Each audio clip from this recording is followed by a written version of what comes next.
vaccinated. Hi, I'm really sorry about that.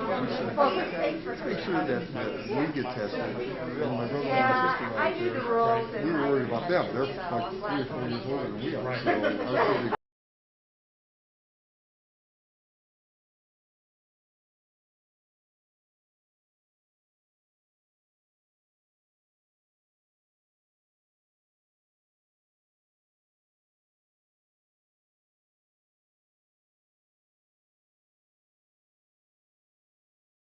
So immediately was super panic, and they have, they're at the doctor, they have like a, I'm going to call it a concierge. Hey! Hey, John. How you doing, Drew? How are you? They had like, Say good morning. good morning. Kind of like a concierge on call and everything, so they called and said, hey, what do you think? And he laughed. Are they running temperatures? No. Do they have, do they have any of the other, he read them all off, no, none of us have any of that. We're just kind of got, we kind of feel like, he said, yeah, he said, don't worry, he said, until you get another symptom, the temperature goes up for me. But the two little ones, the 2 babies, they both got the sniffles, so we might have got it from them, Yeah, we're doing, we did okay. Everyone got home safe, that's all I care. A year or something like that. It's crazy. They have the most sunny days. Good evening, it's 6:50. I'm going to call to order the special council meeting of December the 1st. Would the clerk please read the roll? Mr. Amrine? Here. Mr. De Leon? Here. Mr. Ferrara? Here. Mr. Kuhar? Ms. Rosenberg? Here. Mr. Sidoti? Here. Mr. Turner? Here. Ms. Wallach? Here. Heidi Schaefer has to be excused for the first part of the meeting. So moved. Is there a second? Second. Discussion, any? All in favor signify by saying aye. Aye. Opposed, same sign. All right, I need a motion to authorize draft number 2021-124 and 2021-125. So moved. Second. Second by John Kuhar. Is there any discussion? Seeing none. All in favor signify by saying aye. Aye. Opposed, same sign. All right. Would the clerk read draft number 2021-124 in title only? Draft number 2021-124, an ordinance authorizing a collective bargaining agreement between the City of Kent and the Ohio Patrolmen's Benevolent Association, OPBA, for the period of November 1st, 2020 through October 31st, 2023, and declaring an emergency. Move suspension. Second. Second by Mike. Please call the roll for suspension. Mr. Amrine? Yes. Mr. De Leon? Yes. Mr. Ferrara? Yes. Mr. Kuhar? Yes. Ms. Rosenberg? Yes. Mr. Sidoti? Yes. Mr. Turner? Yes. And Ms. Wallach? Yes. Need a Move adoption. Sorry. second. Second by Roger. Is there any discussion on adopting this ordinance? Seeing none, please call the roll for adoption. Mr. Amrine? Yes. Mr. De Leon? Yes. Mr. Ferrara? Yes. Mr. Kuhar? Yes. Ms. Rosenberg? Yes. Mr. Sidoti? Yes. Mr. Turner? Yes. And Ms. Wallach? Yes. Ordinance 2021-124 is passed. Okay, thank you. Would the clerk read draft number 2021-125 in title only? Draft number 2021-125, an ordinance authorizing a collective bargaining agreement between the City of Kent and the American Federation of State, County, and Municipal Employees, Ohio Council, and the Local 379 AFL-CIO for the period of November 1st, 2020 through October 31st, 2023, and declaring an emergency. Move suspension. Second. Second by Tracy. Please call the roll for suspension. Mr. Amrine? Yes. Mr. De Leon? Yes. Mr. Ferrara? Yes. Mr. Kuhar? Yes. Ms. Rosenberg? Yes. Mr. Sidoti? Yes. Mr. Turner? Yes. And Ms. Wallach? Yes. Move adoption. Second. Second by Roger. Any discussion on adopting this ordinance? Seeing none, please call the roll for adoption. Mr. Amrine? Yes. Mr. De Leon? Yes. Mr. Ferrara? Yes. Mr. Kuhar? Yes. Ms. Rosenberg? Yes. Mr. Sidoti? Yes. Mr. Turner? Yes. And Ms. Wallach? Yes. Okay, ordinance 2021-125 is passed. Okay, thank you. That's all the business have come. We're adjourned and for the special council meeting on December 1st. We'll get into the committee meeting of December the 1st. First up is, we'll call it to order. First committee is Council of Whole. We have some boards and commissions interview with the clerk. Please read the name.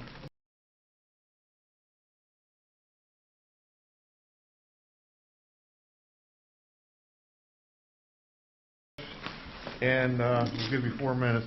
Tell us why you want this position. Okay. Hello, my name is Kevin Kugel. My address is 519 Park Avenue. And, so I was here a couple weeks ago, and I would like to still be on the Architectural Review Board. So I've had a number of conversations with people here about this, and it seems to me that the theme is that, okay, there's this disconnect between council and the ARB and maybe some of the other boards, and those on the ARB don't disagree with that at all. And one of the things that, since I've been volunteering for 7 years, is that the board has felt, well, I know the rules have changed about 4 times, and we feel as though we are on a slippery slope, and we have said, you know, are the guidelines going to be updated? Well, the funds weren't allocated for it, so we've asked that a few times, but we never came directly to council and said, this is what we feel is going on. That was a mistake. We should have done that. And I guess I use we instead of me because at the ARB meetings, most of our votes are unanimous. It's, and when we're working with the applicant, the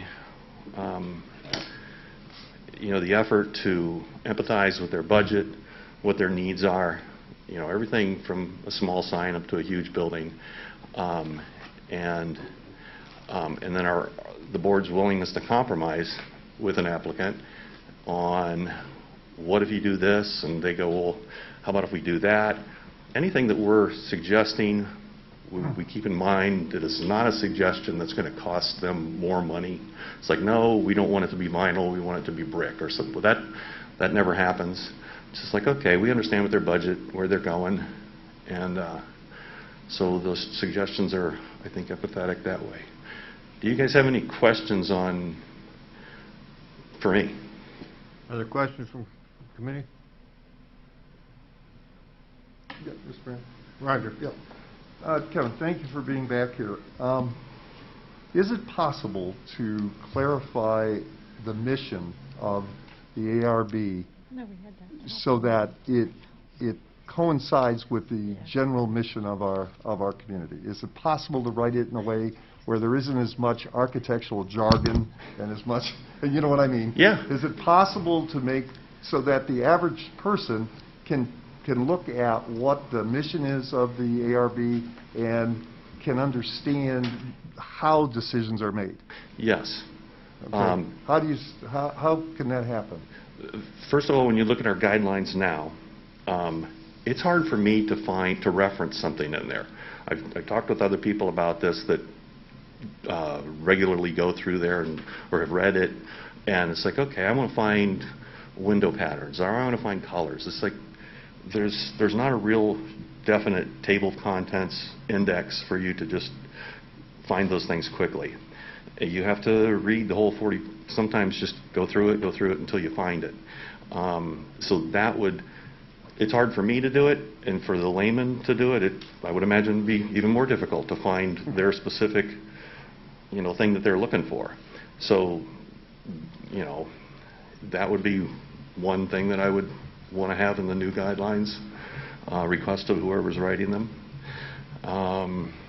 And there are, I guess the first thing we jump to is like color as an example.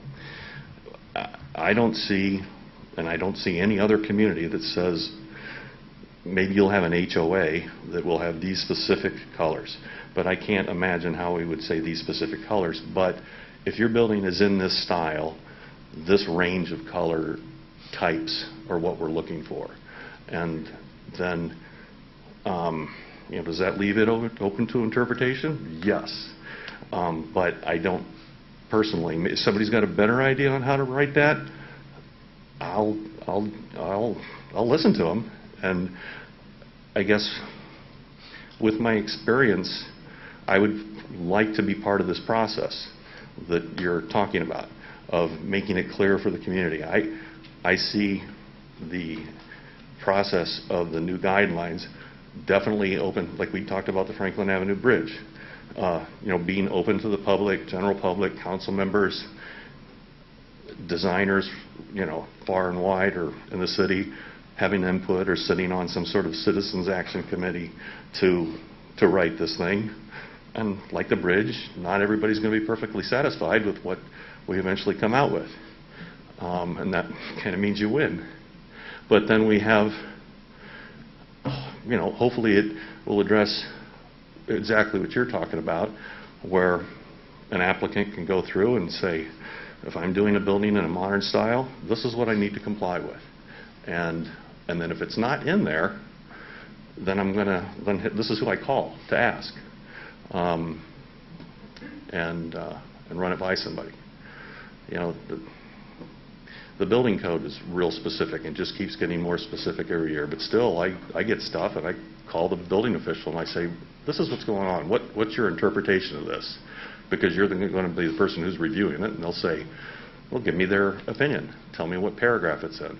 I go, oh, okay, well, that's what I have to comply with, and that's how we're going to design it. But does that answer your question, Roger? Mm-hmm. All Yeah, right. thank you. For further questions? Mr. Turner? Yeah, Kevin, we kind of discussed this before. One of the issues seems to me to be a standpoint that from an outreach, an educational standpoint, how often do you avail yourselves of the opportunity to interact with some people, I will call them customers, people who might come before the Applicants? architectural, Okay. yeah, for a better term, yeah. One that's more accurate, yeah. Okay. That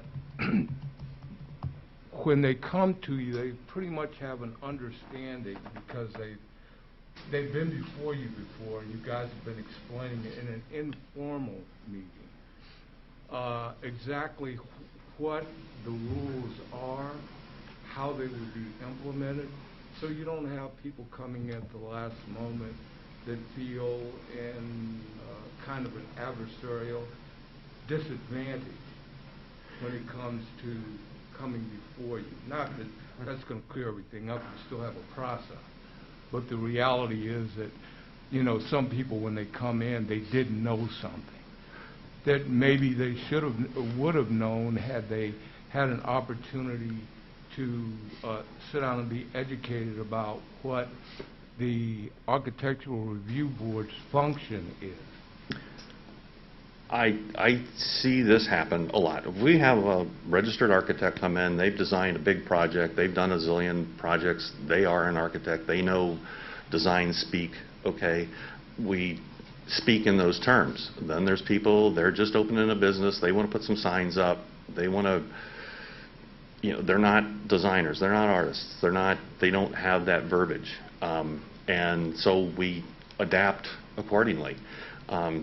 So if we're talking to an architect on their brand new big building, we can get into the context, the massing, the different style, that it is, the cornice, etc. We can use all those highfalutin terms that we come to use in the industry when we're talking with other people like us, and then there's a business that doesn't have a design background at all, and we keep it simple. Because you know, you don't want to look like a jerk, and there's plenty of professions where people can talk over my head really quickly, okay? And then I don't understand, and so I tend to ask a lot of questions. But if you have somebody like that that's not in the field, then we put it in layman's terms. Does that? Well, yeah. How would that go into the guidelines? Or is that what you're asking? Actually, what I'm asking is this. Do you often go out, have proactive a education? lunch or something, and have businesses come in where they would actually get to sit down and go through a kind of a luncheon or something where the Architectural Review Board periodically will explain, this is our function, these are our guidelines, this is how this protocol works in the city? Go ahead, I'm sorry. Is that it? Go on. No, that's So fine. in my 7 years volunteering, we've, I believe, had 2 workshops with City Council where, you know, we've asked each other questions, and the council has said, what do you guys do? And we kind of tell you, and that's one thing. If somebody has a specific project in mind, you know, they can't talk with 2 or more board members at the same time to get a reaction if it's not in an ARB meeting, because that violates sunshine laws.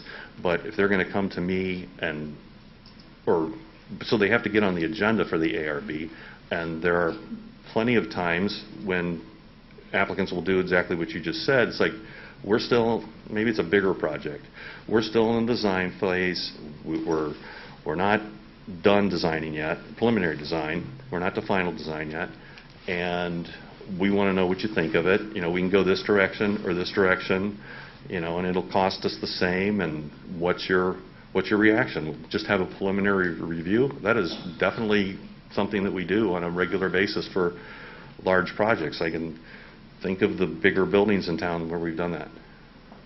If somebody could do it on a small thing too. Does that? I don't think the ARB has an awareness campaign that An outreach campaign. that's not in our budget. But if somebody were, I don't know, I'm proud of being on the Architectural Review Board. I think it's important. I think it's important to the community, and I talk about it a lot to people that I see around town.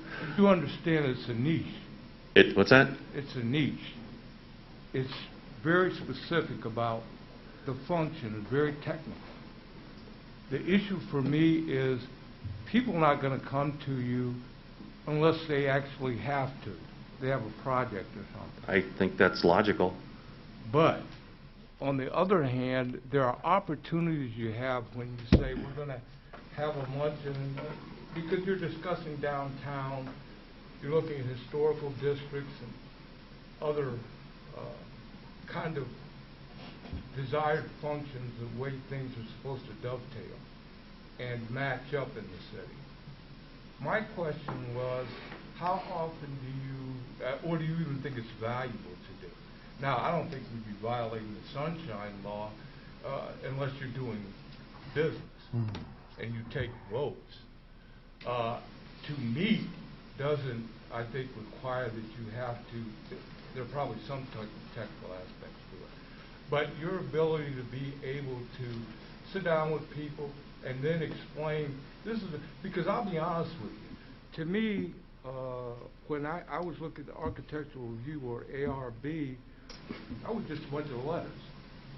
It didn't, I mean, we appoint, but we really didn't know until Roger brought it up how this really functions and the importance of it, till we started getting feedback. So we had to be educated as to the function and the importance and how those things would come together ultimately. Because that's what you guys do, basically. You don't want to get things to get outlandish and take away from other properties and the overall theme of the city.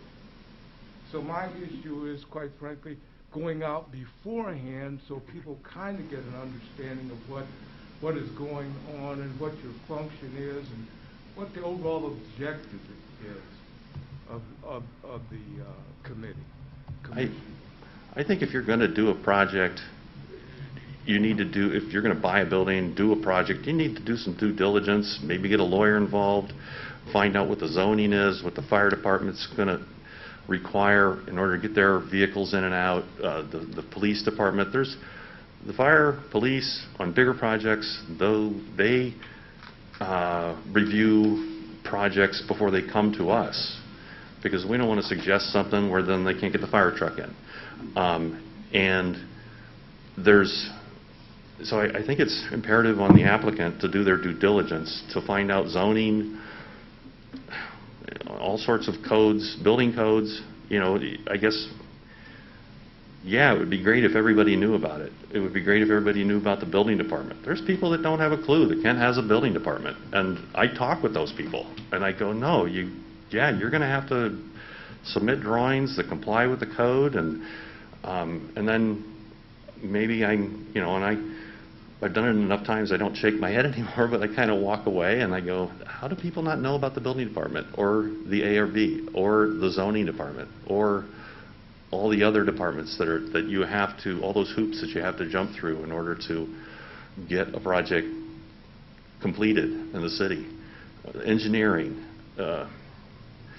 it just, there's all sorts of things like that. And okay, well, Kent has a website, and I guess if I was doing a project, I would start there and say, oh, it looks like I'm going to have to deal with it. And if I don't know anything, I haven't done a project before, I'm not in construction, I would start there and go, okay, it looks like I've got to talk to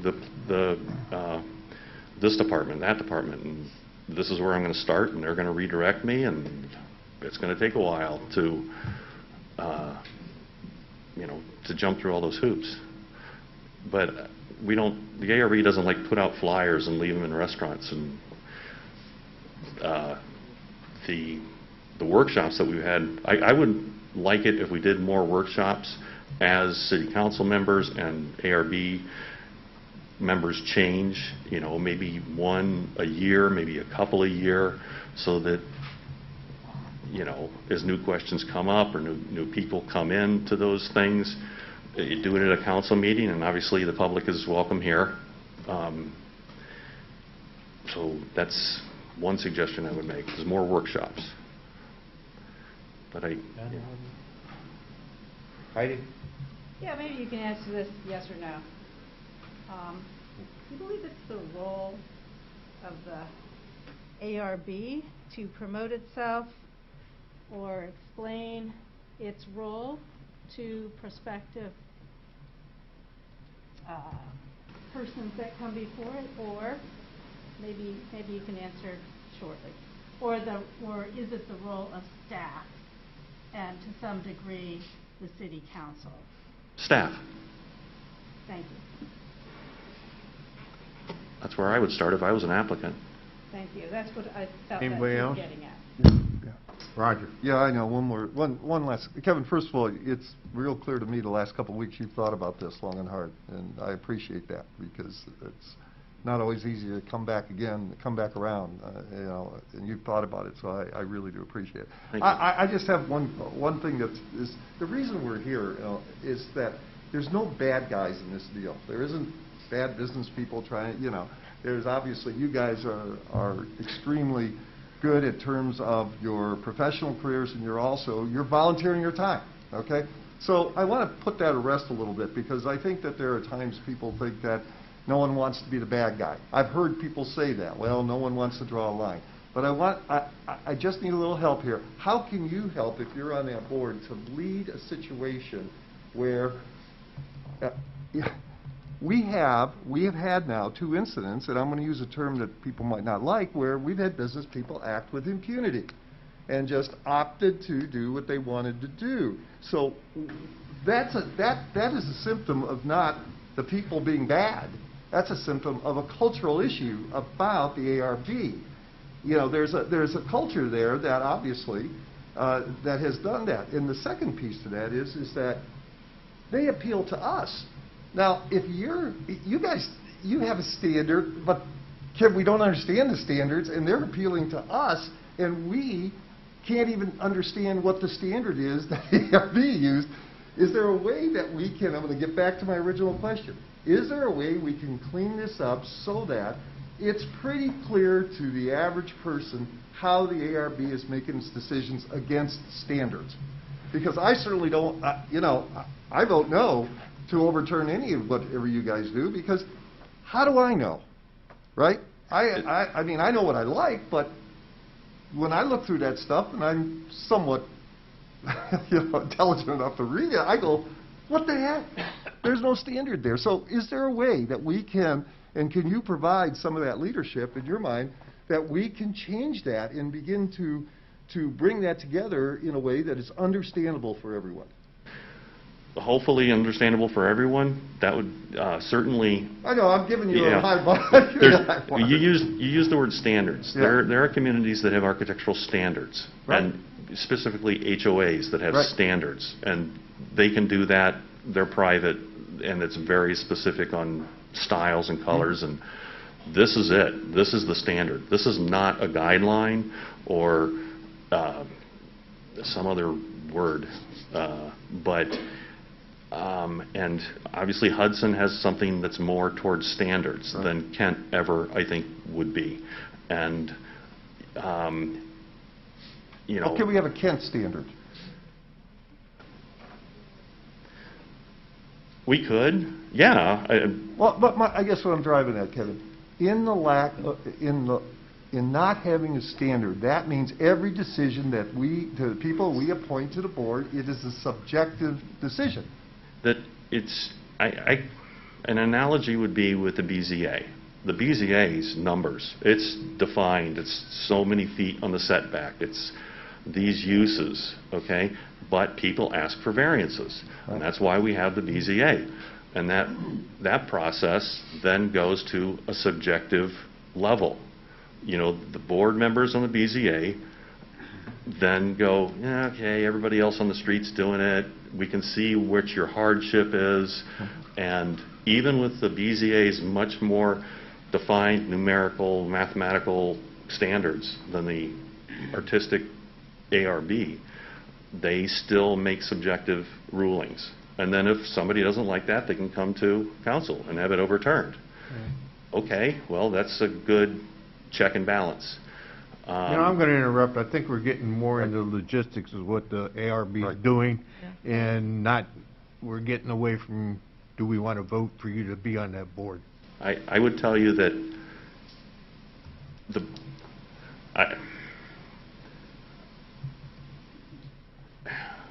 I found it, from the conversations that I've had with people in the last week, I'm outspoken. I get paid to talk like this. This is, when somebody hires me, this is my job, to tell them what I think and to find out what it is that they want and mesh that together. I think some of your conversations for another day. I think basically most questions have been answered. Roger, are you satisfied? I'm good. Okay. I got one short one. Do you think your position that you're still on until, well, you're being reappointed or asked to be reappointed, is it advisory or is it authority? Well, right now it's advisory. Okay. And it depends on the project. But all right. Yeah, no, we're not the police by any means. Just a question I had. Yeah, okay. All right. All right, thank you very much. Thank you. Thanks, Kevin. Thank you. Thanks, Kevin. Second. Valerie Landis.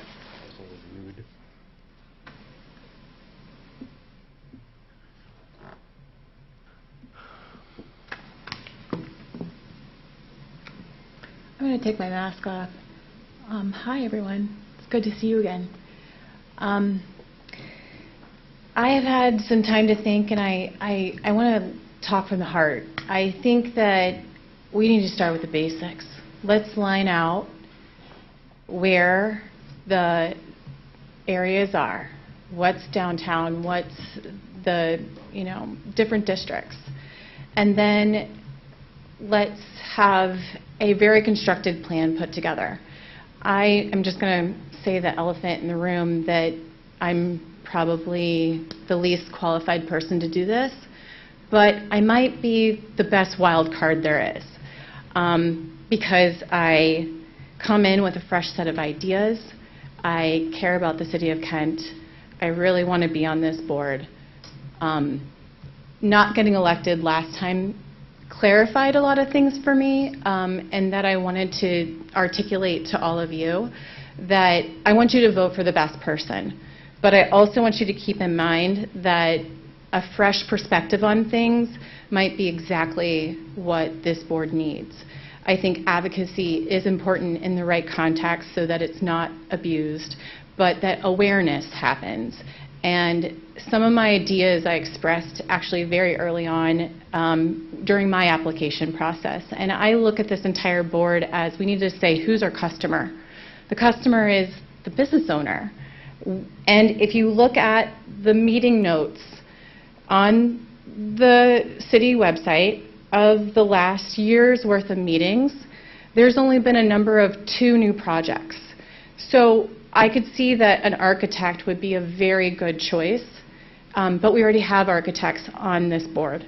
I think variety would bring an appeal to common business owners, that they would feel heard, they would see empathy, there would be a collaboration effect, and that any experience that may have been interpreted in my situation, specifically with the 108 building, would be eliminated and taken off your burden, off your shoulders. And so that's what my application would bring to the ARB. And so I would ask of you just one simple thing, that when you come time to vote in 2 weeks, talk to business owners, talk to the other members of the ARB, and ask them what they think of my candidacy.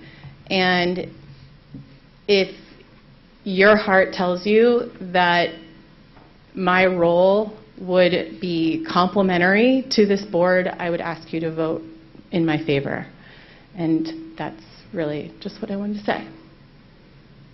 Other questions? Mr. Turner?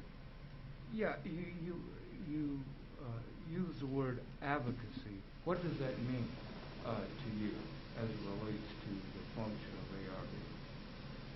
ARB? I believe in having a conversation and asking questions and being curious and wondering what the reason is behind the application, right? So, like, a number of these addresses, a majority of the things that have come in front of the ARB are signs. That's 90% of the meetings. The other factors that are coming to the board are structural changes or potentially improvements to properties. And so I think, especially in the downtown district, having conversations with those building owners, with those property management companies and the people that are keeping the town what we see on the outside. You know, like when you drive down into Main Street or when you're on South Water, this is what we see in Kent. Let's make Kent stand out on its own. Let's not talk about Hudson or Ravenna or any other city that's nearby. Let's have people talk about Kent. And so advocacy really starts, Robin, with the people that are right next to us, our neighbors. Let's talk to them. Let's have conversations where we can say, what is your concern? What things do you want to accomplish? What are your goals this year? And then I think getting the community together in a way very much like how Main Street Kent works with the city, or even the different business boards and things, that these outside organizations. Let's get everybody talking to each other in a way where it's collaborative. I just think that teamwork can be done in a much more collaborative mindset, but it starts with breaking down those walls. It starts with acceptance. It starts with listening. And I think that when an applicant is heard, who is the customer, that they feel like we're working together with them, and that might alleviate a lot of the applicants' having to have any sidebar conversations like you were talking about, Roger, or maybe Gwen mentioned it, where people are calling you off hours to have conversations about what's happening in these meetings. It needs to feel, there needs to be empathy. It has to have a feeling of collaboration. And that's what I hope to bring to the board. Done. One follow-up.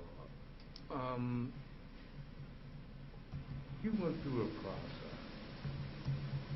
Did you view that process as, at the end of the day, problematic, adversarial, and if so, why? I think my experience was a unique one. I dropped out of nowhere. No one knew my name. It was in the height of COVID. It was online. And I messed up. So I was already behind the 8 ball. I think my personal experience is how you got introduced to me, but there's a lot more to who I am as Valerie, as a person, not just Valerie, the business owner, that I think would be alleviated from that scenario. I don't have any hard feelings. I don't harbor any, an axe to grind of sorts, regarding any of my interactions. It was a learning experience. And through that, gave me a lot of clarity on how I would address a role like this volunteer position. And it has put a fire in me on things that I think would be really helpful. And I've thought a lot about it. I've spent a lot of time in my private life thinking how to make it better. And so I really do want to help. And this is pretty much the most important board that I would apply for. Previously, in my last application, I applied for 2 roles. And afterwards, I realized I should just go for the one that I want, not how many people are potentially seats open and how many people are applying. I should go for the one that I want. And so that's why I'm here. Heidi, are you done, Ryan? Heidi. Yeah, this doesn't have to be a long, drawn-out answer, but whose interests would you be representing on if you were appointed to the Architectural Review Board? Great question. I mean, I think the city's long-term goals are of utmost concern. I think that hearing the business owners and why they're applying for what they're applying for and finding solutions, every problem has a solution. It's how creative do you want to be on that solution. And so there's the context of the guidelines and rules, and then there's the gray zone.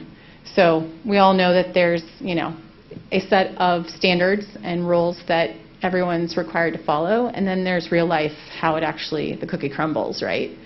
And I think that there needs to be a middle ground where the average person who isn't doing this on a regular basis and just is trying to get a sign approved or, improvements to a structure that is aged, that those things can be really ironed out much faster than maybe how things have been handled. I also believe that structure in the meeting, very similar to how you list your order of the meeting, that those simple details will make these meetings more efficient. It's very burdensome of business owners when they come in the middle of the day, 3 o'clock is the meeting time, and they have other things that are on their mind, and they are simply trying to go through the process. So I think that being efficient is very important. But the role is for the city to have an extended arm of a board that they trust that would carry out those guidelines. So the customer, in your scenario, who would the customer ultimately be? Well, the customer is always the business owners. They're the ones that are bringing in the jobs, bringing in the tax revenue. But I believe, with us set of structure that makes sense and reasonable people that, I mean, that's why there's a board. That's why there's 10 of you, right? It's not just one person's opinion. It needs to be a collected group of a discussion, and having that fueled discussion, an appropriate discussion, a discussion that doesn't spend 20 hours talking about the history that doesn't matter today, I think is important to have efficiency and to have educated people that are going to be open-minded and also keep in mind what the history has to do with things. It is important, but that also balances that with the city goals. So having a reasonable person with a logical guideline as a base core of who they are is critical. And, may I? Yeah, before. So as a city council person, I have multiple customers, if you want to use that language. You know, my constituents. Not just the person before me, but all of my constituents now and into the future. You know, I think about that. My colleagues, to some degree. And certainly businesses that may not be necessarily even in my ward or whatever are also customers. So it's imperative that we consider balancing the needs of all these different, well, I would prefer to say constituencies, and really bear that in mind. So I guess, is that something that you can bring to that, having more experience in a kind of a sales perspective where your customer is literally somebody who's purchasing something from you? And I don't know if you have the adage that the customer's always right, but can you grasp that there are, it's very interconnected, and it's much more than the person that's in front of the board? Yeah, I think your statement is very on point. Heidi, I'll use our personal experience as a reference to that. You know, I had not met you, I had not reached out to you, but you reached out to me, and that meant the world to me. And so I think that recognizing and being aware, like almost emotional intelligence, has a very critical piece of feeling heard and having that empathy and understanding the struggles that are at play and what's reality, right?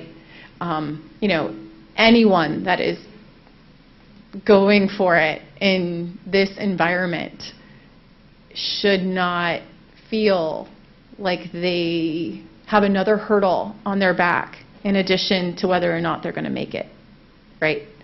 And so I really feel passionate that it is important to understand and not just say, I'm listening, but to understand the reason behind the ask. And what people are asking for are pretty basic. We're not asking for, I mean, there's only been 2 really huge new construction projects: the school, the building on Franklin, a number of different properties, but there hasn't been an extreme amount of, in the overlay district, per se, that are coming to the board. And this board regulates mostly the overlay district. So I think that when you're thinking about that, you know, when new businesses are coming or businesses that are changing hands or flipping, you know, property, that what are their key applicants about? And their majority signs and majority improvement projects. So I just think that if you're going to elect one more person to this board, please consider my application for the variety that it would bring to this role. And so thank you for your question. Further? Anybody else? Now I want to ask you the same thing I asked Kevin. Do you think this is an advisory board or an authority board? It is absolutely not an authority board. This is a board to help guide the applicant into the best decision that makes everyone compliant and fair and bring a very balanced approach of working together as a team. Okay, thank you. Thank you. Next. Mr. Doug Fuller.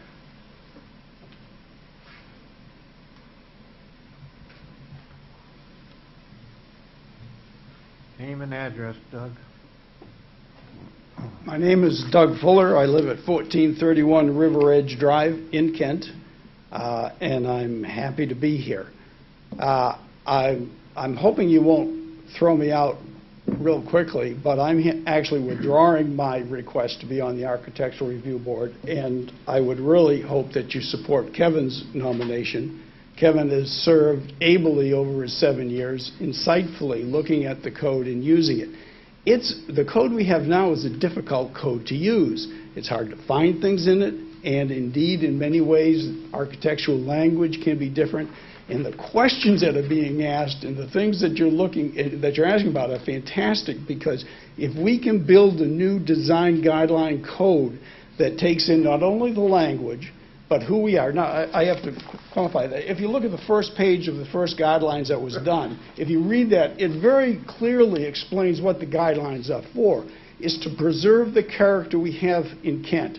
And that's different no matter whatever city you go to, but to preserve the character we have. And when we have historic buildings, we want to preserve the history of them. When we have buildings that are in question, what is the history? Because they've been distorted, remodeled over the years, and it's hard to know what they are. Those become very difficult to deal with when people want to change parts of them. But this is a perfect time. I'm here. I'm making a couple of comments more in the architectural guidelines, but they flow through the Architectural Review Board. And I hope all of those things are addressed. I really hope one of two of you will come to some of those meetings when the architectural design guidelines are being drafted and ask some of the same questions. I love the question about how do we build a design guideline that takes enterprise, the creativity of those people laying their tails on the line, trying to open and run a business, in the creative aspect of preservation, and how do you deal with new buildings in a preservation district? How do you do that?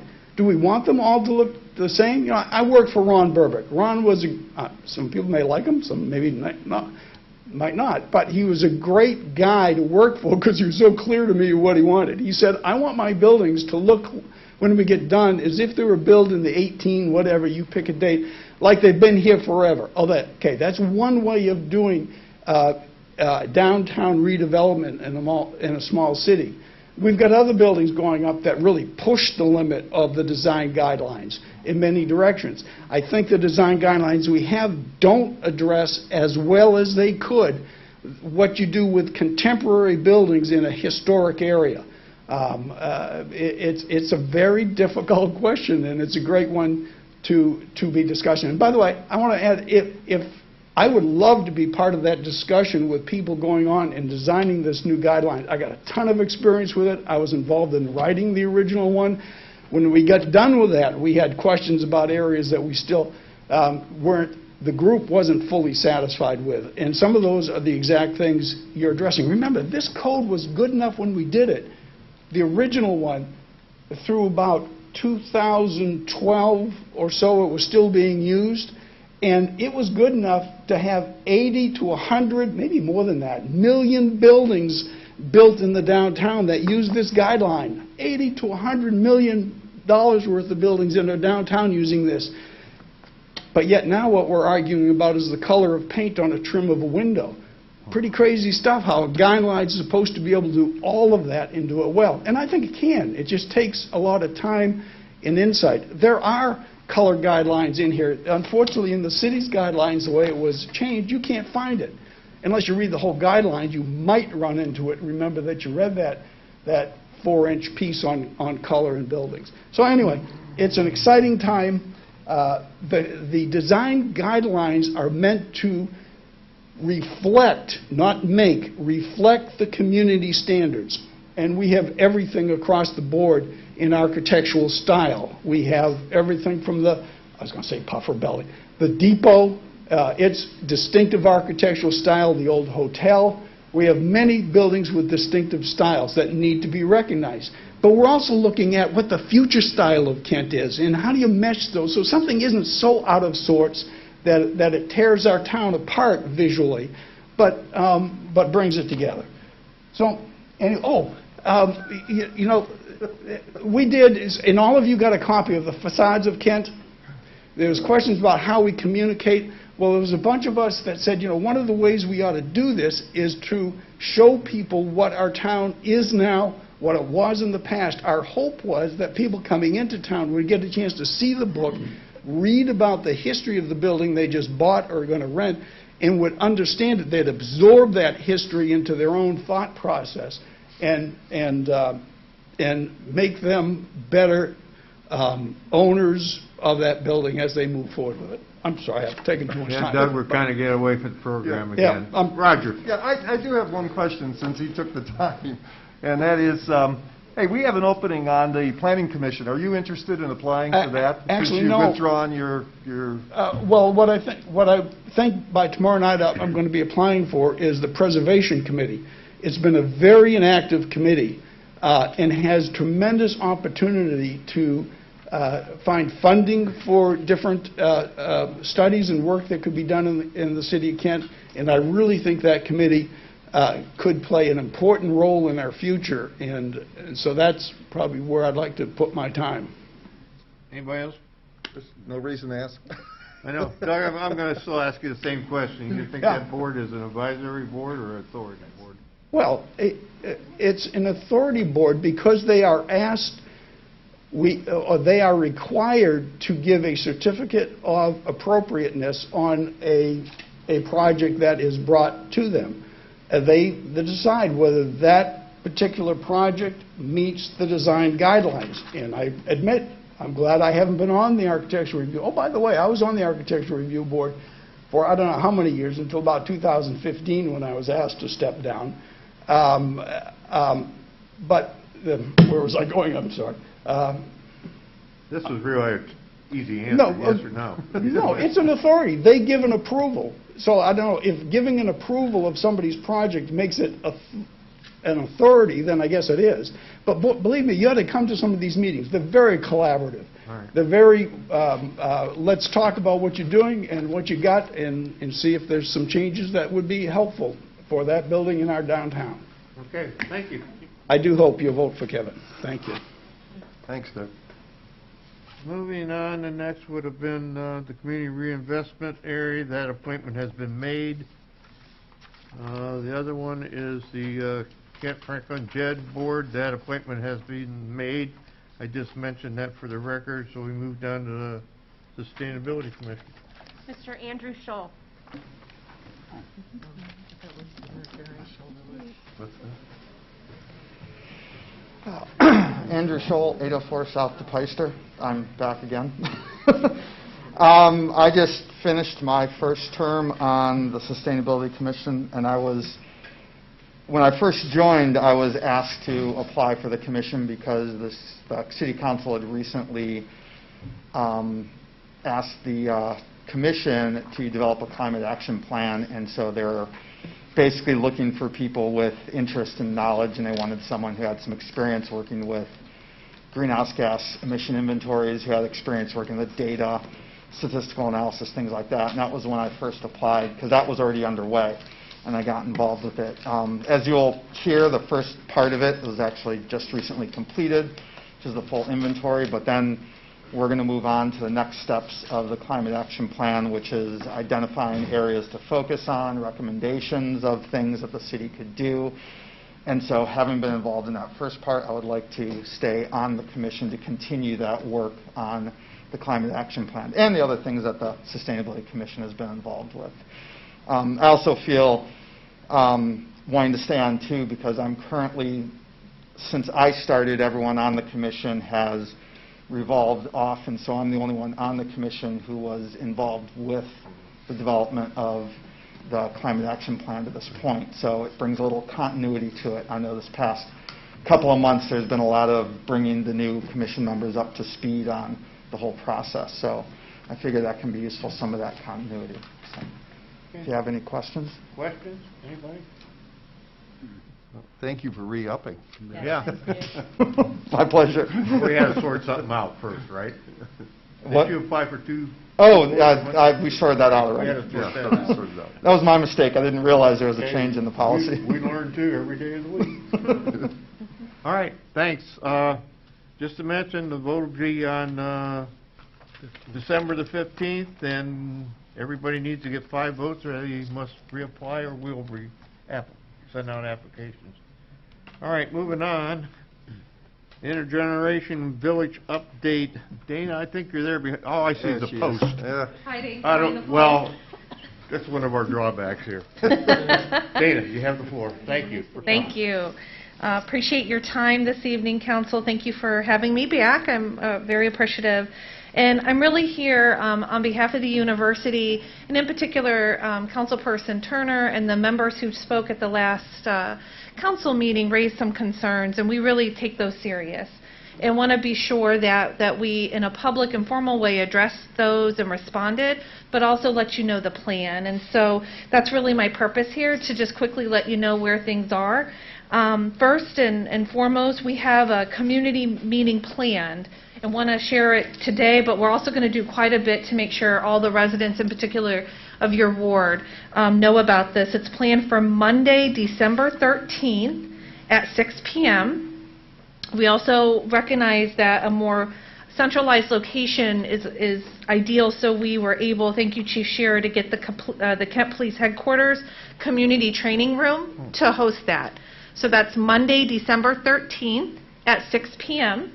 We will have notifications in the papers, Kent Wired, Record Courier, Portraiture. We'll have postcards made. We'll go to the neighborhoods and whatever else you think would help us. And I invite anyone else to let us know best ways to get the word out, because we really want folks to come, as we really want to make sure that these concerns are clarified and that the process is very clear to everyone involved. I want to really reiterate on behalf of the university, this is in complete exploratory phase. What does exploratory phase mean? It means it's gathering information and it's conceptual. There is no plan to get things to the Board of Trustees by March. That was a complete miscommunication that happened at the first meeting. We apologize for that. It was in an ideal situation if one of the developers came with an idea that's a community like, that the city like, that the university like, on a really ambitious end, that could potentially happen. But that is more of these pie in the sky, hey, if all things fell into place and everyone was happy. That is not the case at all. It is super exploratory, and really this could not happen too. It's just as possible as it is not possible. So my goal today was to come and, I hope, ease minds to some degree and invite all the residents that put this together, and we appreciate hearing those concerns directly. Had a wonderful conversation with Councilperson Turner, with the city manager and others, to figure out how we can make this reflect its goal, which is truly a partnership between the city, the university, and the community. So I have 2 other quick things, but I'll pause for any questions or thoughts on that. Questions, Dana? John? Yeah. Guhar? Just in a short diagram form sentences, what exactly is the intergenerational village? How is it laid out? How do you approach people, and how do you stay within the federal fair housing guidelines?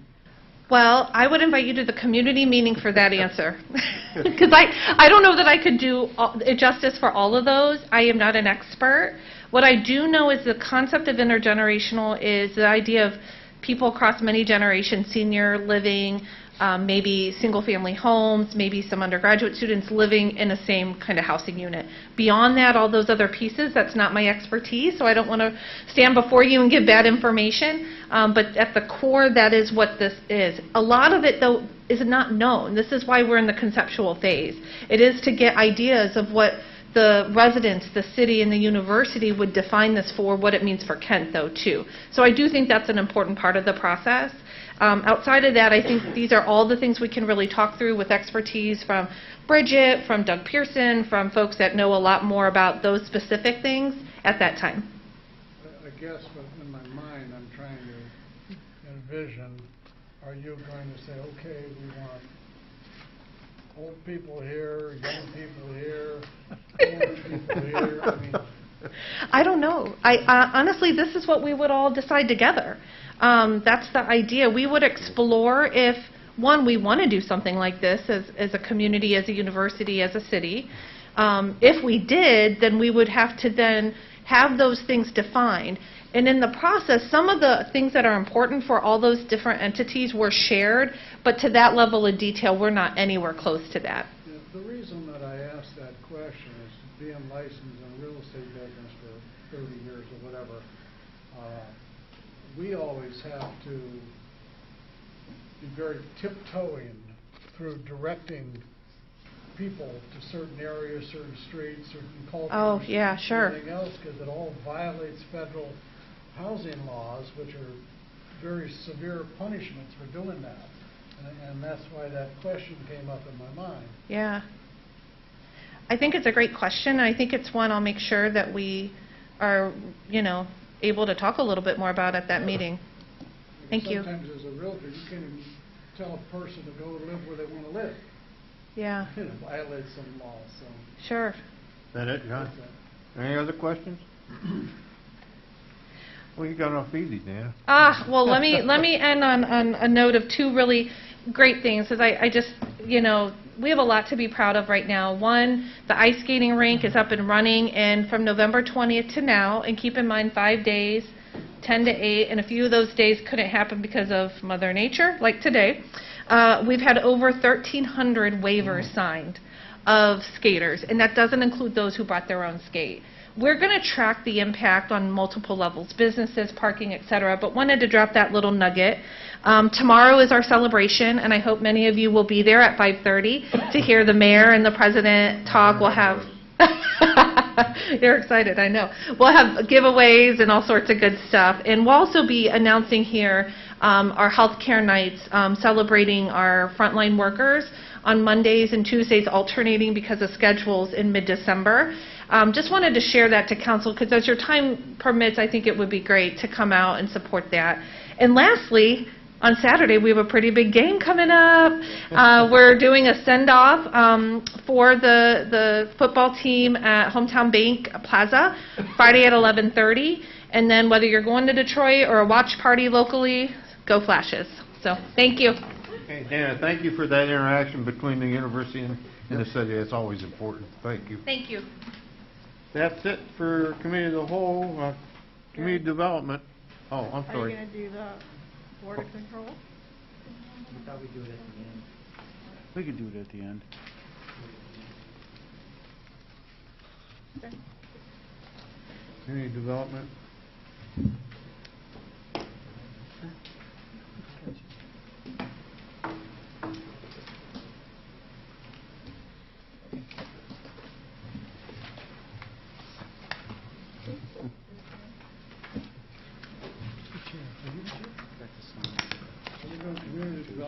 One of these days we'll Yeah. city hall. Okay.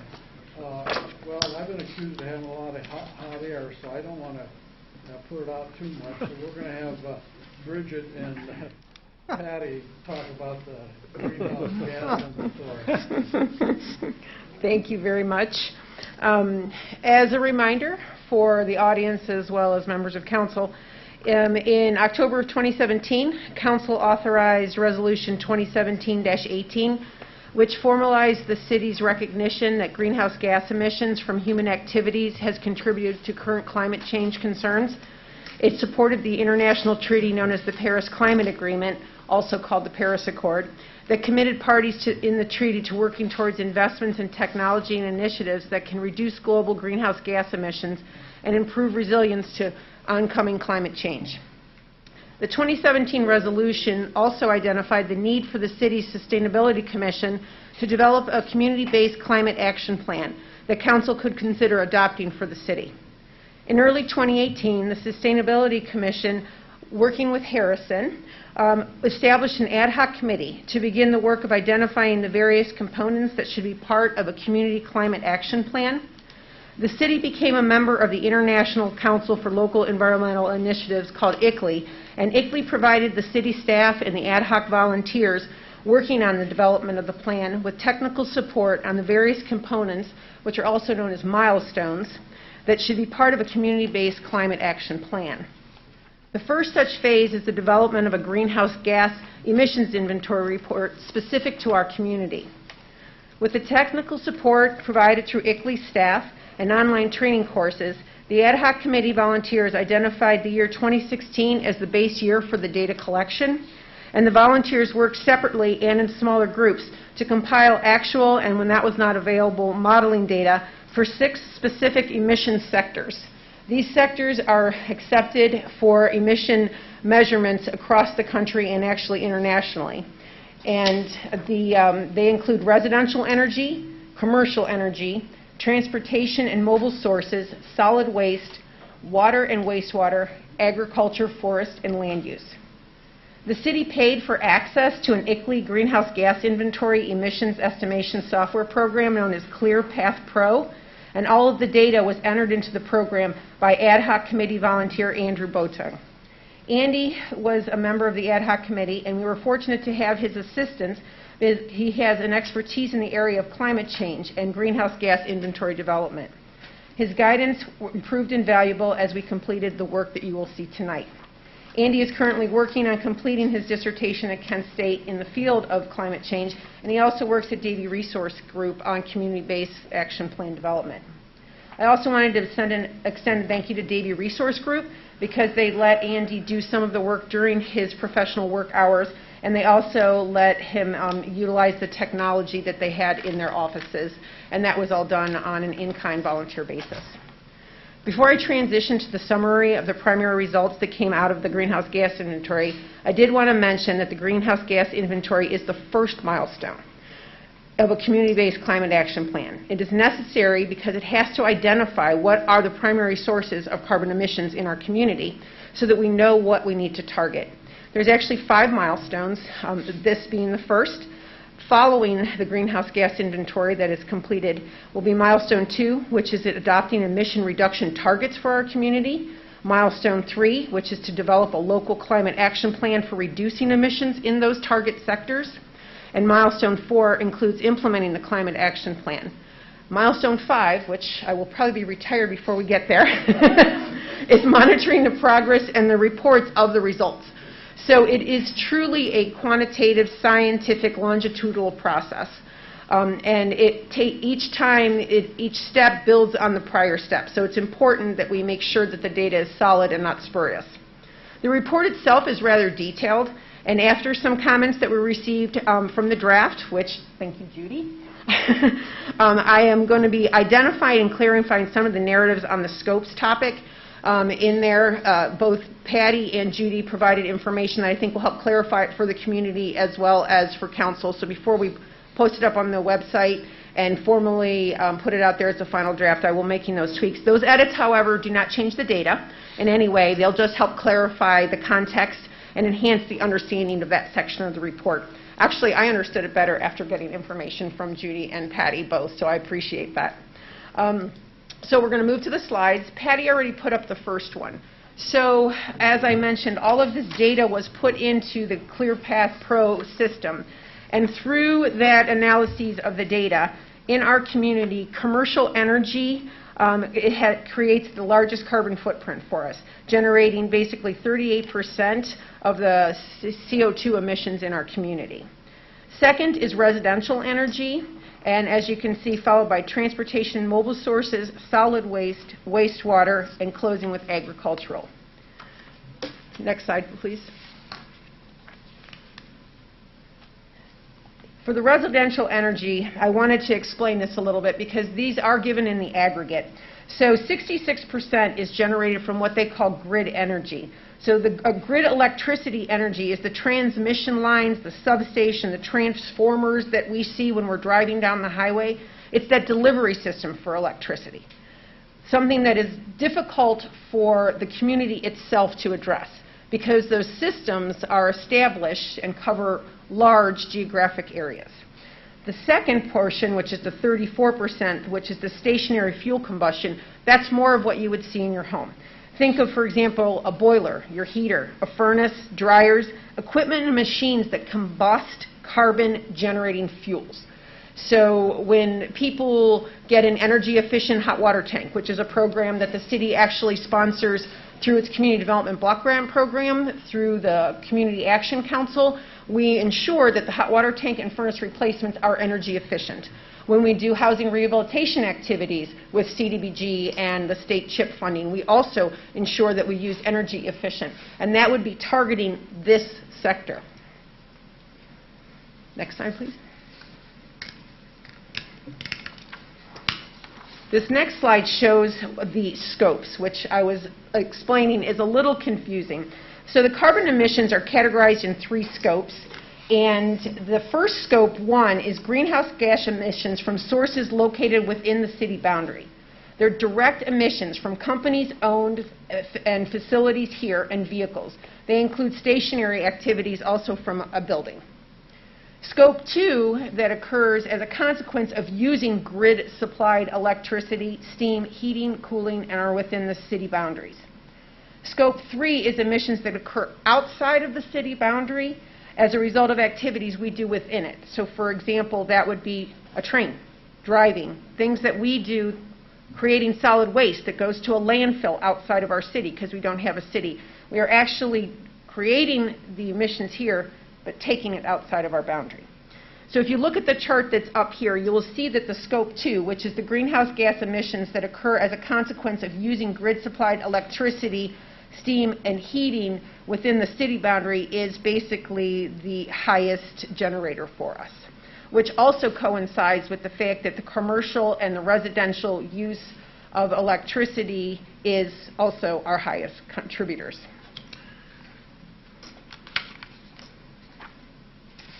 On the next slide, the ClearPath Pro system also generates projections. Now, these projections that were put in go out from 2016 to 2046, so it's a 30-year projection. So it's looking at CO2 emission reductions longitudinally across this sector. Now, this would be achieved if we meet milestone 3 and identify those targets, which are those commercial and residential that were in those first 2 slides that we looked at.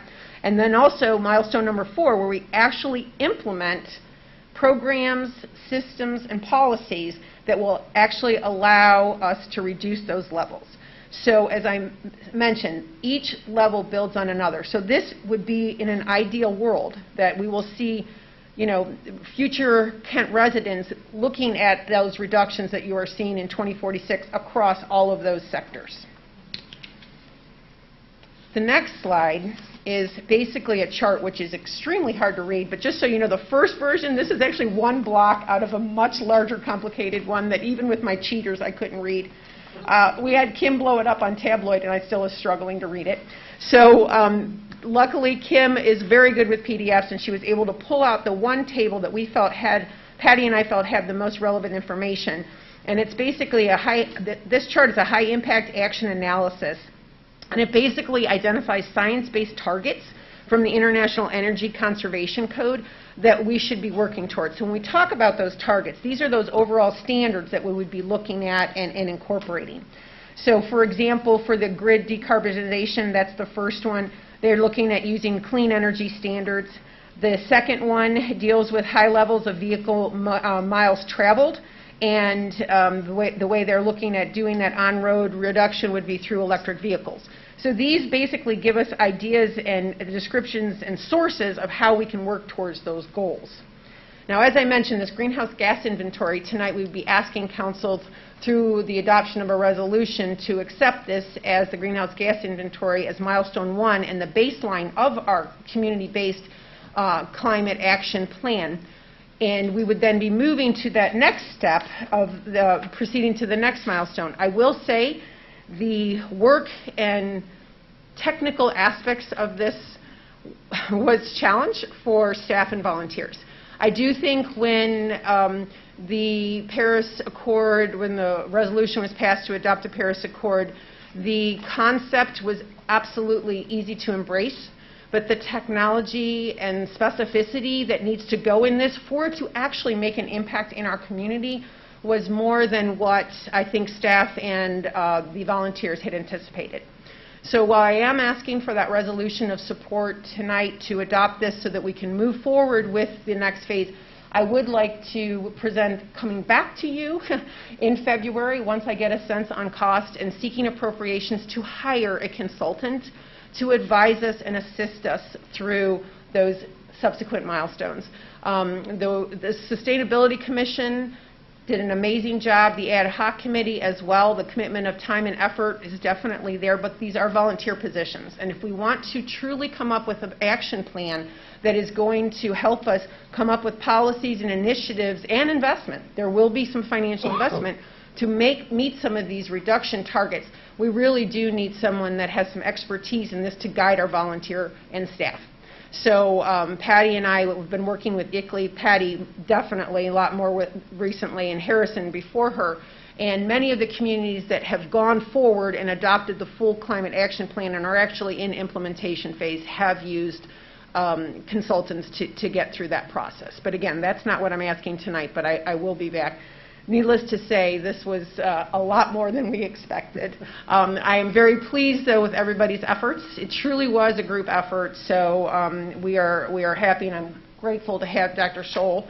He's been great, help giving us a lot of information because he's been down this road, and I think he would concur that having somebody that can help guide us a little bit on that volunteer aspect, also keep us on task. Quite honestly, with COVID and then with not getting the data back, a lot of this was data. We had to collect data, seek it. We'd send letters out. We'd hear crickets. We'd also then hear back, well, that data doesn't exist in the format that you need to enter it into the system. So then we had to come up with modeling.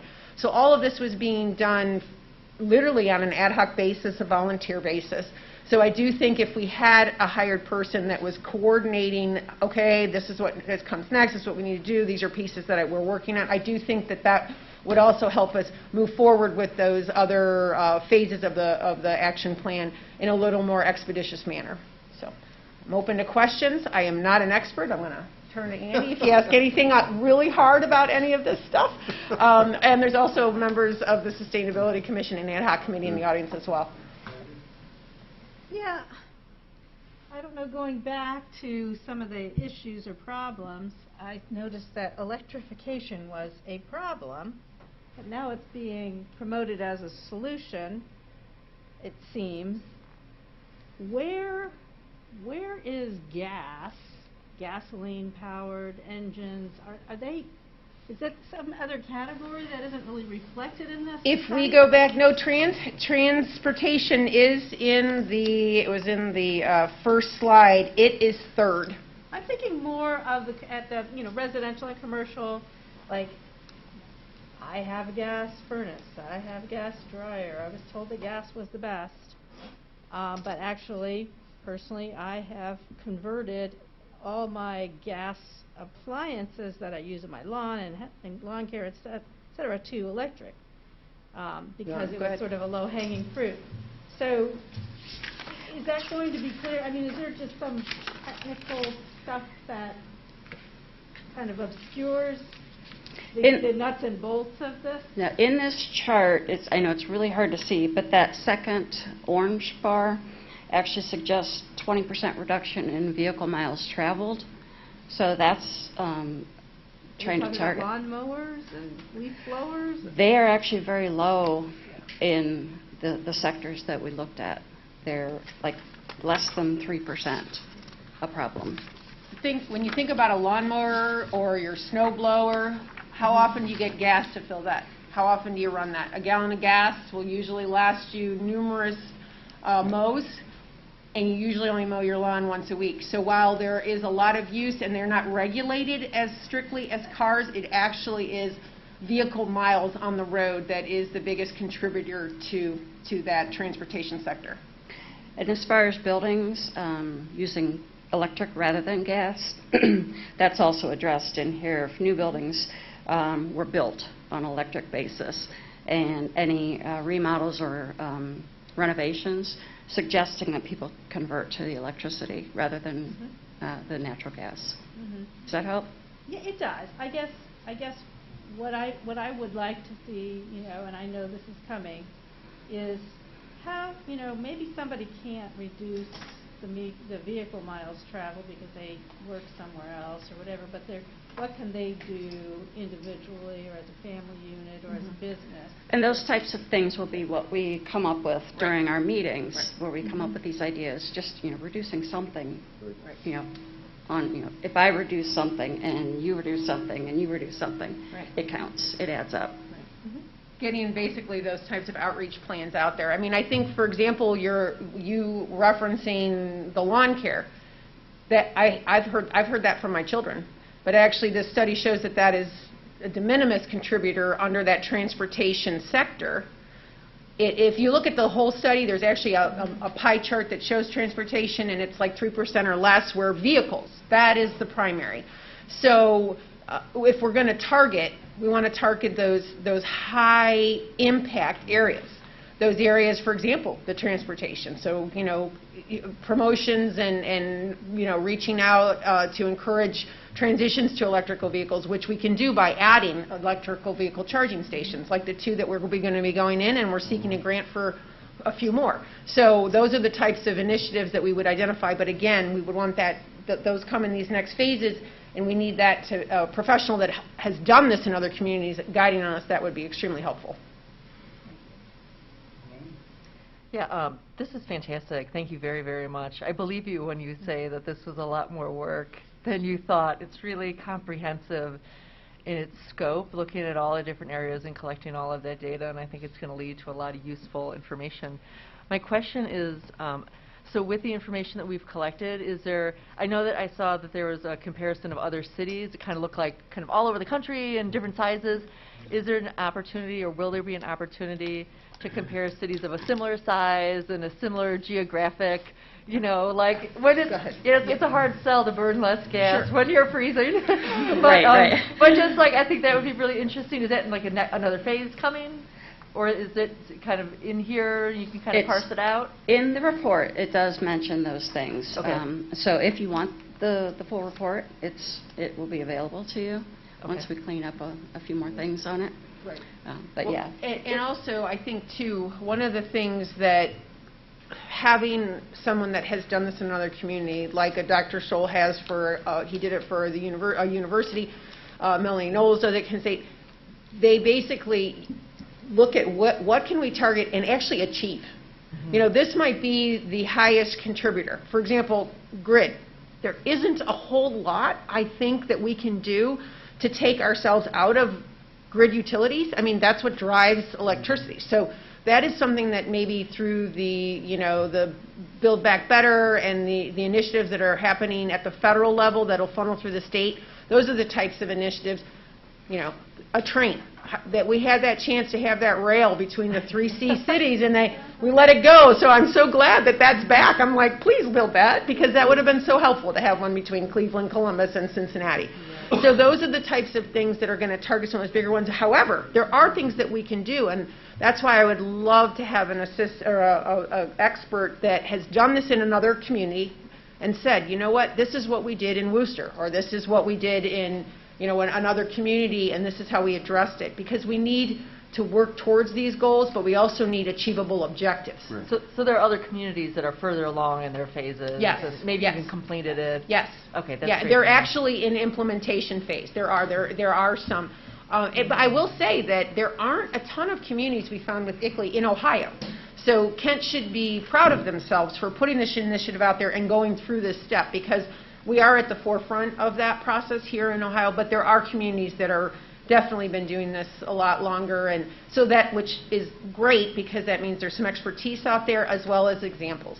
Well, this is great, and please express my thanks to the volunteers who worked very hard. Some of them are here. Thank you very, very much. It's much appreciated. I think this is a great starting point. I think you want. I just wanted to make a comment. Come on up, Lorraine. You can come up. As part of the training, we did through ICLEI, the ad hoc committee heard from a lot of people in other communities. They had a lot of seminars that we could do online. Yeah. And saw what other communities were doing, some bigger, some smaller, some the same size. So that was very helpful in just getting possible ideas. I think the membership to ICLEI has been money well spent. It actually is de minimis with regards to the cost annually, including the additional fee for the software that generated this information for us. So we use that resource a lot, and they're very responsive. Good to hear. And we have them as a cohort to help. If somebody is farther along than we are, then I can reach out to them and ask questions. So, yeah. And we do. Did your question answered, Glenn? Yes, thank you. Tracy? No, I don't have one now. Robert? Yeah. What is the challenge of compliance? I know we're dealing with technology, which is going to, I think, be huge in trying to address some of those issues.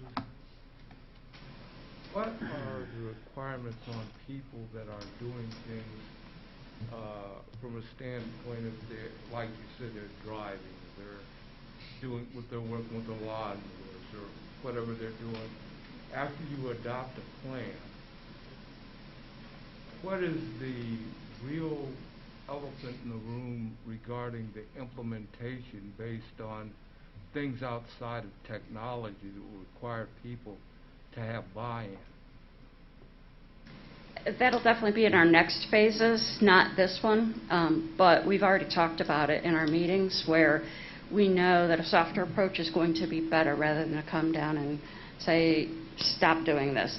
Get some buy-in and get the little steps to not be so hard at first and just have that softer approach rather than a firm fist. So we know it's going to be difficult. There are people that are going to just say, forget it. And we get that. And so our job will be to come up with ways that we can just slowly change those ideas. I guess what I was trying to get at is when you're looking at the area of which are causing the most problems, what percentage of them can be dealt with through technology? What other ones are going to require the harder approach? That will be done in the next phases with the expertise and the help of ICLEI. Identifying those, basically at this point, we would just be guessing. So we need to look at what our higher sectors are, where those emissions are the greatest, and then within the confines of that, what is achievable, what is a goal, what's short-term, what's long-term. So all of that will be vetted in the next milestone when we identify what are we going to target. So rather than being random and just saying, oh, well, let's do this, let's do that, we need a guide on here's our areas. What can we really impact? What can we not? What can we have buy-in? Because I think a lot of this is going to be the Sustainability Commission and the ad hoc committee members promoting and educating the benefits of doing this in a way, too, that people accept it. I still remember when recycling started. I mean, oh my gosh, people were just like aghast at it, and then other people thought it was the greatest thing ever. Now, it seems like even just in my neighborhood where I've lived for 11 years, I saw very few recycling containers, but now virtually almost every home does. So there's over time and with continued messaging, education, we will hopefully get more buy-in. I do think, too, what we have on our side that wasn't the case back with recycling, we have a national, global movement. Climate change is real. People no longer find it to be, flat earth theory anymore. You can't look at what happened on the coasts or across the world and not recognize that we do have an issue. And so if we're going to slow it down, we're all going to have buy-in. You can watch football. You see commercials that promote, sustainability incentives. So we will have a targeted message to our community, but they will mirror a lot of what you see, I think, state, nationally, globally.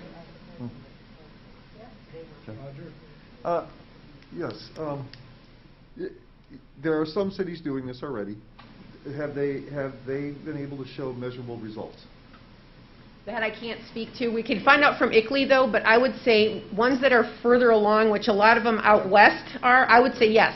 Okay. Yes, And, yes. and would you guys consider then using those as models in yeah. terms of let's show those measurable results that other cities Oh, yeah. are having? Would Absolutely. you be comfortable doing that? We are definitely fine with not reinventing the wheel, because if somebody's done it and it's proven an effective methodology for getting buy-in, for those education and for getting reductions, we should absolutely embrace that. And that's why I think it's important to have somebody that's done this elsewhere guide us in, here's what our greenhouse gas inventory shows are our problem areas. What can we target? And I think it's important, too, to look at these and having short-term wins, small wins, along with longitudinal ones, where we're recognizing changes in systems and processes in both the private and the public sector. Good, good. Yeah, maybe you addressed this already, but, you know, I heard a couple of examples, but so the next phase, and we'll maybe have this discussion another time, would be, again, to draw on, say, an outside expert versus the commission members that we charged with coming up with ways that the citizens. They would be working with the commission. But so. Right. So It would not. It would actually be a collaborative effort. I think one of the issues that came up, we had some challenges with regards to fits and starts with the way it was initially set up. Then we had COVID and delays, and then information gathering. Because honestly, it was like, well, why wouldn't they just send us the information? Well, of course they're not going to if it's not a formalized process. So we need to have. Andy was great, and he stepped in and he had that expertise. But with regards to leading a collaborative effort with the volunteers on the Sustainability Commission and the Ad Hoc Committee, I would request that when I do, if you provide me appropriations for it, that the request for qualifications is heavily going to ask for, I want a collaborative effort with our existing Sustainability Commission and Ad Hoc Committee, and that then it's not only just this is what we need to do, that it is, we're getting there and they're guiding us saying, well, maybe, you know, that's a great goal, here's how we can maybe achieve that goal, here's a short-term objective, because they've done it in other communities. I do know from our involvement in ICLEI that many, many communities, in fact, the majority, I would say, I am not exaggerating to say over 90%, do not do this as a volunteer initiative. Volunteer initiatives only can get you so far. There is a science to this. There is a technical aspect of it. You know, I'm smart, but I'm telling you, I had a lot of notes. You know, I usually stand in front of you and just can speak. I had notes. I was reading a script because this is outside of the wheelhouse of volunteers and administration. So we need to make sure that, first of all, I think it's fair for the volunteers to be able to do that, to brainstorm, to come up with the ideas. They know the community. They know what will resonate with the residents, which maybe an outside expert won't. But that outside expert say, hey, that's great. If you think that's going to resonate, then this is how we need to do it. So it's got to be that collaborative effort. And I think that that was missing in the first step, and only because we had no idea what we were stepping into, honestly. I mean, you know, it was all, as I always say to Dave, unicorns and rainbows. This will be great. We'll have it done in no time. No, no, no, no. This was very complex, a lot of moving parts, a lot of pieces, throw in a pandemic, and basically response apathy. It was no easy charge. So I feel that it would be, with Patty leading the Sustainability Commission and the Ad Hoc Committee members and getting them together, I think having somebody that she can work with in tandem would be beneficial. It's very similar to other projects that we've done when you really have volunteers working on it. You still need somebody that's organizing and understands how to do it and get it done. Because that's our goal. We want to see results, short-term and long-term. So the RFQ will be heavy, heavy on collaboration. This will not be somebody telling us what to do. It'll be somebody working with us once we let them know this is what our community would expect or accept. Yeah, I agree, and I appreciate what you've done. I just really do understand this to be primarily culture change. Yeah. And so that, you know, in our community doesn't like to be told what to do. So, Right, I mean, and that's why, not the right. way. Well, it was very similar with the zoning code. So we had the experts come in, and they're like, well, this is what you need to do. And the four of us that have lived zoning for 10 years were like, no, that's not going to work here because we have a university and we have student housing. So that type of feedback from the Sustainability Commission and the ad hoc members is what is going to make a program that's going to work in our community. It is critical. It is actually one of the most important pieces of this. But I will say that either that or you have to give me a new staff person. She slipped that in? Because 10 o'clock on a Monday night reading through a greenhouse gas inventory, there's not enough wine in the world. I'll just tell you. So I'd ask for assistance, that's all. And I think this part was so hard, but I think the next part too, this engagement, this bringing it to fruition, to getting a plan. What are we going to do? Okay, we know what our problem areas are. What's the plan to move it forward? That is going to be driven by volunteers working with an expert. Thank you. Okay. What do you need from us? A resolution of support to adopt the greenhouse gas as the first milestone of the community-based climate action plan for the city of Kent. So moved. Second. All in favor of the motion? Aye. Wait. Discussion, John. Discussion. Oh. Discussion. All right. Thank you, everyone. Plenty of discussion.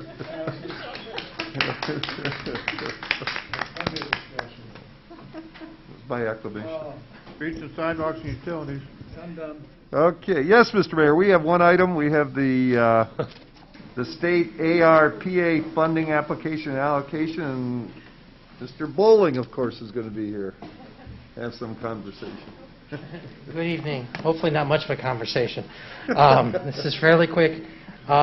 In August, actually, we got an email on August 10th that there was a funding deadline due August 16th for a new Ohio Water and Wastewater Infrastructure Grant Program, so we submitted something quickly for something that was already in our budget and already approved. I'm happy to say we were successful in receiving the funds, so we're looking for your approval to accept the grant funds and execute the grant agreement with the Ohio Department of Development. Great. Any questions for Jim? Yes. How much money is that saving us, this grant? How much? Just- I want you to- 1.4 I million. want you to toot your horn a little Right, bit. why not? I think that's great. You know, you get that grant, you got the APWC grant, and the interest in the low interest run. That's the way you do it. Yeah. That's right. That's what we do. I appreciate it. What we You're do. welcome. That's what we do. Yep. Other questions? Yes. Completely off the Gary. subject, estimated time Middlebury Road will be back open? It's in February. Thank you. You're welcome. Anyone else? I don't see any questions. Anyone in the audience have any questions? No, back to council. Move to approve with emergency. Second. Second. All those in favor signify by saying aye. Aye. Those opposed, same sign. Thanks, Jim. Thank Thank you, you very Jim. much, everyone. Thank you, Jim. Okay, Finance Committee, Mr. DeLeon. Okay. Portage County Public Defender contract. Yeah, this Both would are normally here. be Hope. She asked me to sit in for her. We had a mini outbreak of COVID, and she thinks she was exposed, so she's not sick at the moment, but she wanted to stay home. So we gave her that latitude. No problem, Hope. Stay home. This is pretty much a housekeeping item. This is something you do every year. We establish an agreement, and we pay the Portage County to basically provide public defender services for people who need that. So they provide the service, we pay them, it's a contract, it's been working well. If you have too many questions, I'm not going to be able to answer them. So, but hopefully, like I said, it's every year. I've been here 15 years, we've done it every year, so hopefully you're good with it too. No questions, obviously? You're saying that? Yeah. A statement? Move to approve Second. With emergency? with the emergency. Yeah. No more discussion? All those in favor? Aye. Opposed? Before, Thanks. hey Mike, Yeah. can I interrupt 1 second? Before she leaves, I don't know if everybody knows Patty Long in our office, so forgive me for not introducing her first. she was sort of playing Vanna White up there for a while, right? Wow. I assume everybody knows her because, you know, every organization has those go-to people that do everything, get things done, and whenever you have a problem, you call them. She is near the top of that list. We stole her away from Nick. She worked in the police department for 15 years, Patty? 10. Seemed like 15, I know. all right? Well, forgive me. Yeah. She didn't work with me very long. In Nick years. Did she leave after you came, right? But just sitting... And my promotion and Patty leaving. Coincidence? Yeah. So look, before she leaves, I did want to just introduce her officially, kind of. I think if you asked her now, like, so you want to take Harrison's job? She'd be like, I didn't know Harrison did half the stuff that he did, but she didn't know what she was getting into. This was, you heard tonight, was certainly one on the Sustainability Commission. But just while I was sitting here, I jotted a few others. So she's also our heart and soul point person. So it's another, she obviously runs the city manager's office and does her best to keep me employed here. She manages all our social media stuff. So she is kind of in our web page. She is our only backup. Rhonda will speak very favorably about her because she volunteered to be a backup payroll. So we have one person that does payroll for the entire city, and Patty backs them up. And never had in exactly. Patty was willing to do that. God knows why. Because I want paid. That's right. Best answer. We'll handle that, Patty. And, you know, obviously she works closely with, well, she keeps Amy and I on track with all the council stuff, the mayor stuff. She's kind of right in the middle of all that. So, Sustainability Commission, she's still, even though she doesn't work for Nick anymore, there's one or two police, including Nick sometimes, asking her questions about how do we do this, how do we do that, so she still manages the transition. So let me just say, it's that time of year to say thanks, so I want to say huge thanks to Patty. She is just a remarkable employee who you probably don't know, but you should, because this is the kind of employee that keeps us looking all great and keeping Kent terrific. So thank you, Patty.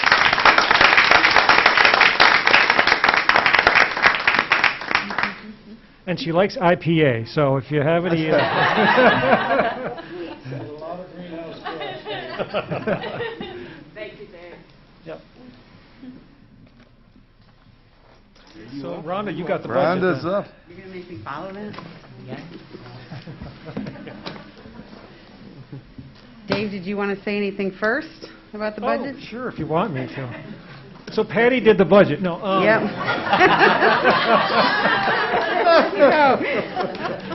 No, she did do the city manager's budget. She is, like I said, she's everywhere. Her fingerprints are on everything good in the city of Kent. And so yeah, this budget, Ron and I talked about it. Obviously, I think this is your second presentation of budget. Your last one was still fairly new. Correct. But to be honest, thanks to COVID, there's not a lot we can do. I mean, stuff is still very tight.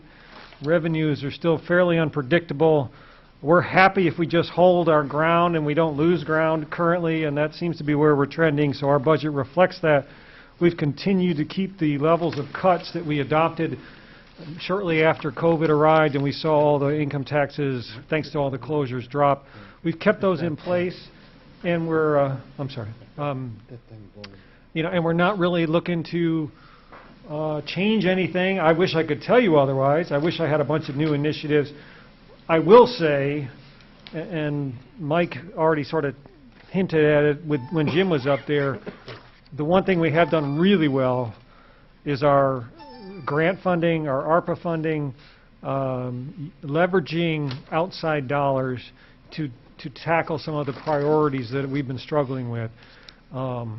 Super proud of that. We just, between Bridget and her CBDG monies and the various programs that she has access to, and Jim's, the stuff that he has access to, and Rhonda's been in the middle of all the Recovery Act stuff. That's been the great news story amidst the silver lining, I guess, amidst all this dark storm clouds. But the operating budget is kind of not such a beneficiary of those funds, although it does relieve some of the burden on the general fund that used to be used to subsidize or to allocate some of those funds to some of those capital projects, but not a lot. So really what you're looking at is a hold on budget. We just want to make it through another year and hope that, this time next year, we don't have whatever letter, Zeta variant by then or whatever. It's all up to Joan. The future of Kent's economy is...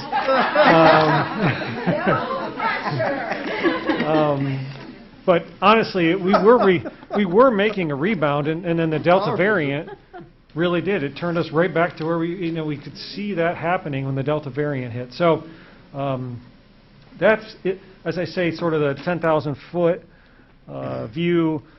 Garrett's got his page open to like the construction value, and that's a great example of the chilling effect. It's the lowest level of construction investment in as long as that chart has been done, really. I guess there was one year that might have been, but it is really low. So even private sector investment is extremely low right now in our city. Anyways, I'll let Rhonda cover the highlights, if there is such a thing. Not much to highlight, really, as I say, a continuation of the same, and hoping for a gradual, turnaround. We'll continue to try to be a stimulus where we can, and that's a lot of the ARPA funding, and that's even small stuff, as has been said in terms of the environment. Little things can add up, so we appreciate the fact that we've doing employee gift certificates, which puts a little bit of money in our community again, because that's to be used in Kent businesses. So anything we can do, and of course the university has been a great partner. They're doing the same thing with the certificates, but obviously there's a lot of areas where they are a driver of, consumer of services from Kent, whether it's food service, hotel, and not the least of which, the ice rink is another example of just trying to generate activity, interest, and hopefully some spending to support our businesses. So that would be my overview. Rhonda, if you want to. Okay. So if you each have a book, I'm going to go to the first tab, which is the budget overview section.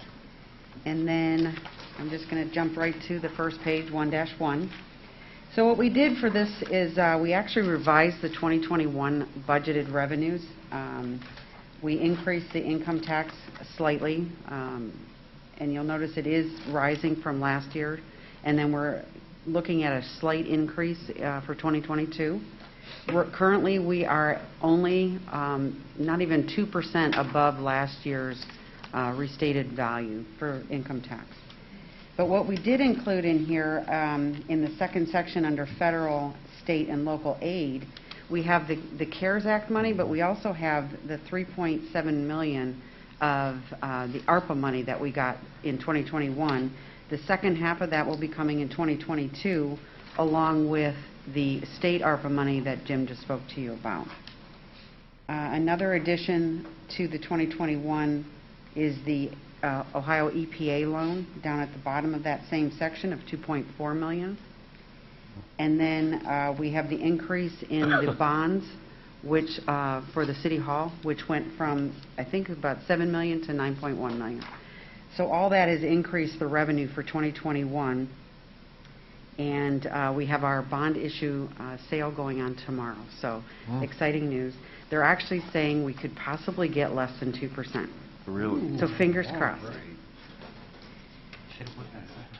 So for 2022, we're looking at $48.5 million of revenue to come in. That is an estimate. We do estimate on the conservative side, so as to not spend too much money that we may not potentially get. Because a lot of this is grant money. Sometimes maybe the income tax money will be a little higher than we show. Maybe it'll be a little less. So we don't want to spend too much, so we try to be conservative in our revenue. On 1-3, this is how we anticipate using the income tax dollars for 2022. There is a set formula for income tax that has to be completed. So capital projects gets a percentage. The police station gets a set percentage. They're actually that 0.25% of the 2.25. Right. Police and fire get a 2/9, and the general fund pretty much gets whatever's left over after paying the income tax, the administrative, and then putting the reserve set aside. Any questions there? Moving on to 1-5, this is where we show all of this is the summary of the rest of the book, basically. So the rest of the book takes all the general government, public safety, transportation, the water sewer funds, health department, rec department, community development, debt service, and it puts it all on this page for each of the funds that we have, and it shows you how we've broken it down between personnel and services, operations and maintenance, capital, debt, and then any contingencies that we have. So you'll see that the expenditures have increased slightly. Keep in mind that the ARPA, there's $2 million of the ARPA that we are budgeting in this. That would not happen if we hadn't received that grant. So that's part of why some of this money did increase. And the union contracts is another reason why the personnel increased as well, partially.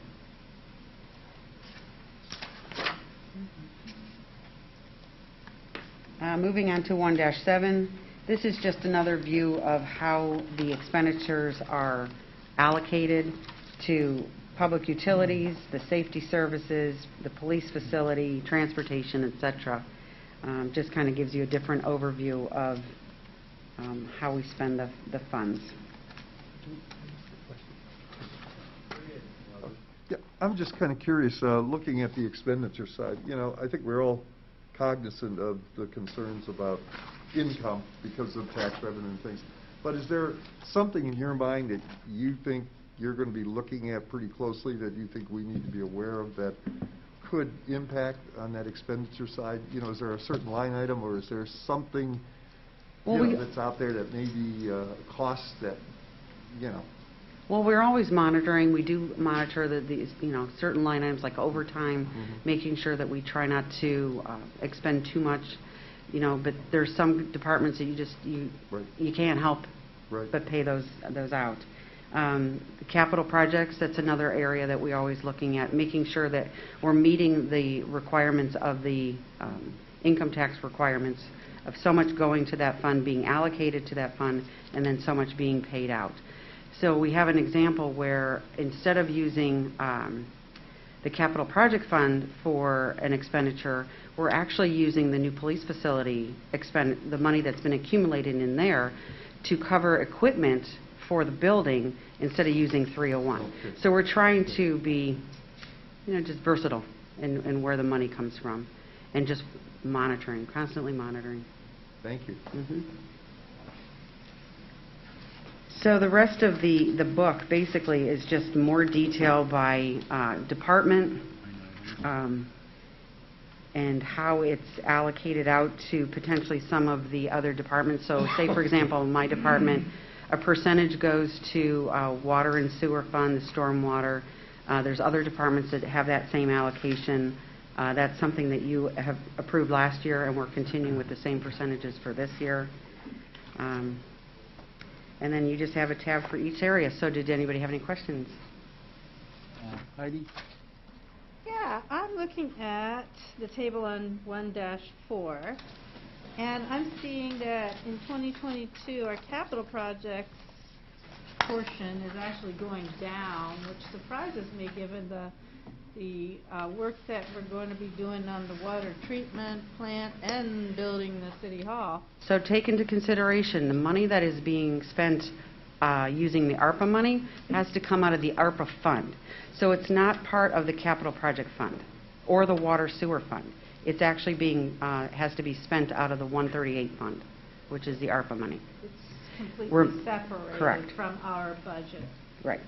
Okay. And it's actually, you're looking at the use of income tax money, so we're not using income tax money for that capital project. You're right. Okay, got it. Thank you. I appreciate that. You done? Yes. John? I'm noticing on this 1A graph. Which page? Transportation's got quite a chunk on it. Which page is that, John? Which page? Transportation. No, which page are you on? Got a page number. On 1A. Okay. gone from 19 to 31%. I was kind of wonder if you could expound on that. That's basic utilities, right? Yes, no, transportation is actually, the transportation, which is for the most part central maintenance and vehicle maintenance. If you go to that tab, transportation tab, you have the transportation, state highway, but a portion of their funds is also being allocated to basic utilities.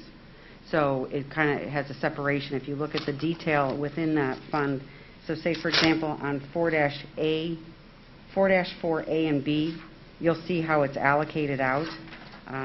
But I think the largest portion of that is the capital projects coming out of transportation. Further, John? No, I haven't even looked at that yet. You did digest that, or No, didn't understand? I'm done. I was just going, making sure you got your answers. Heidi? Yeah, looking at general government, and I don't have a page number on it, but I think it's clear that it's a heading. City council, is that just salaries? No, so if you go for city council, you look at 2-1 and 2-2, which are the next two pages. That is comprised of everything that you spend, which the majority is for salaries and benefits, and then you have a small portion for operations and maintenance. There are 4 individuals that, based on the raises, those raises go into effect on January 1. So the benefits will be increasing as well. I guess this might be a good time to ask this question, because I'd like to know. But we used to have a fund for expenditures, like if we wanted to go to a conference or go to something that, was good, that was for the community or whatever, we could tap into that fund. Is that still in existence? Or? No, we took that out years ago. Yep. Years Do you know ago. how many years ago, maybe? It's been a while. Probably about 4. 4 or 5 years ago, yeah. So basically, we have Well, that was part of a budget cut back then, Yeah. I believe. But you do have some. Yeah, we do I have mean, some. on that Travel 2-2, and training. 2-2, you have $1,500 for training and travel. yeah, 7210 has travel, yeah, exactly. travel and training. So, and I think the process for that is, don't you have to go through and get so many people's signatures on, yeah, okay. Get So there's signatures, 1,500. then But I we- know what you're talking about, there was a lot more for, in there, I think it was like $10,000 before. Yeah. And we cut it. You got to get the signatures, then when you go to the conference or wherever you go, you come back and give a report to council. Yep. It can be worked out. Further?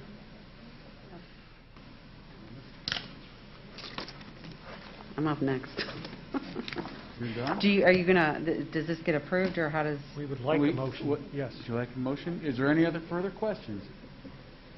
Is there anyone in the audience has any questions? And please, I'm sorry, one more thing. In that motion, it was mentioned in the capital budget, and we want to reiterate, and it's in here too, it includes your planned water and sewer rate increases, which are the 3%. So you're on plan, it's not higher than predicted, it's right on plan. Sorry. Move to approve with emergency. Second. Discussion? Yeah. Is that with emergency? Yes. Yeah. Further discussion? All those, oh, go ahead. I just wanted to say, I see the revenue that we're getting, projected revenue and the projected expenditures, and we actually have a little bit of extra, and I say commend you for doing that. Thank you. That's tough in these times to have a little bit extra. She's always on the conservative side. Yeah. Correct. Smart. All those in favor? Aye. Aye. Opposed? Thank you, Rhonda. Okay. Thanks, Rhonda. Yeah, Good to stay here, thank you. She's still there. Yeah, Oh, you're staying here. not done yet. Budget amendments. So the next item you have is for the 2021 appropriation amendments. Normally I give you a list of all the amendments that we are going to request. However, since we're closing purchase orders this Friday, and we're going to try to get the ordinance prepared for everybody by next week, this is basically a generic asking you to allow us to make changes as necessary. Is there a limit to how much you can talk about? So we do have one item that I know is going to be about $425,000 that we're going to add to this year, but then we're going to take it out of 2022. And the reason, there's a memo that's going to be coming for that. But the reason being is we found out that the contractor that's going to allow the police department to put in consoles for dispatch, they're giving us a pretty good price, and if we sign the contract this year, we'll avoid a 10% increase for next year. So it's in the 2022 budget, so we're just going to amend the appropriations and put that in 2021, and then take it out of 2022. Other than that, there's really not a lot of large ones, but we're just going to go through and make sure we have no negative line items. Right. And that's just for efficiency on your side to be able to take advantage of the shortage of time? Correct. Further questions? Move to approve with emergency. Second. Discussion? All those in favor? Aye. And now you're still up there. So the last item I have is we did this last year. Right. In accordance with the Ohio Revised Code, we're supposed to be receiving council's approval for any then and now purchase orders. So meaning sometimes it happens where by the time it gets entered into the system, it looks like it's dated after, the purchase order is actually dated after the purchase was made. So we do what we call a then and now purchase order. And it means that we had the money then, even though we're not doing it until now. But according to the Ohio Revised Code, anything that's over $3,000, we need council's approval. So like we did last year, I gave a list of all of the purchase orders that were in excess of $3,000, and you have that in hand, and just asking for your approval. John? I understand what you're saying, but I'm wondering, but what I don't have is a definition of why, if we know we need it, why don't we issue the purchase order on the purchase time? Sometimes we certainly try, but what we did last year to avoid any state auditor comments in the audit report, what we did is we added a item for a then and now, so they can actually, if they know that they're not going to get the approval by the department head, or they happen to, I know for a fact that when I get an invoice, I don't know when the law department of Squires is going to send me an invoice for something, so they'll send it to me, and then I have to go get a purchase order for it, knowing that I was going to have it. I just didn't know when they were going to send it and how much it was going to be. So then we would do a then and now for that example. So you wouldn't already have approval to spend the money until after you've spent it? We actually haven't spent it yet. We haven't paid for it. We just got the invoice before the purchase order. We had the money to spend it.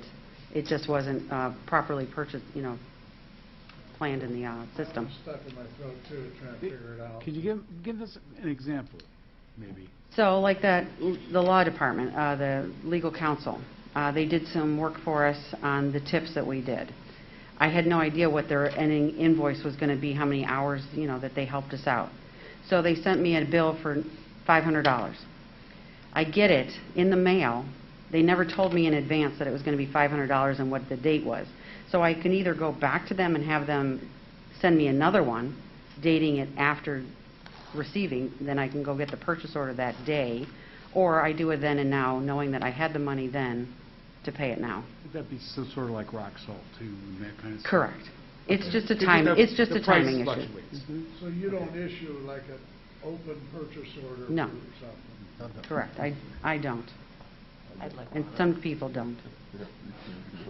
Further questions? No. Okay. Move to authorize with emergency? Second. I thought you were going to go to the audience first. Well, no, I usually do, but I must have forgot. Is there anyone in the audience? Okay.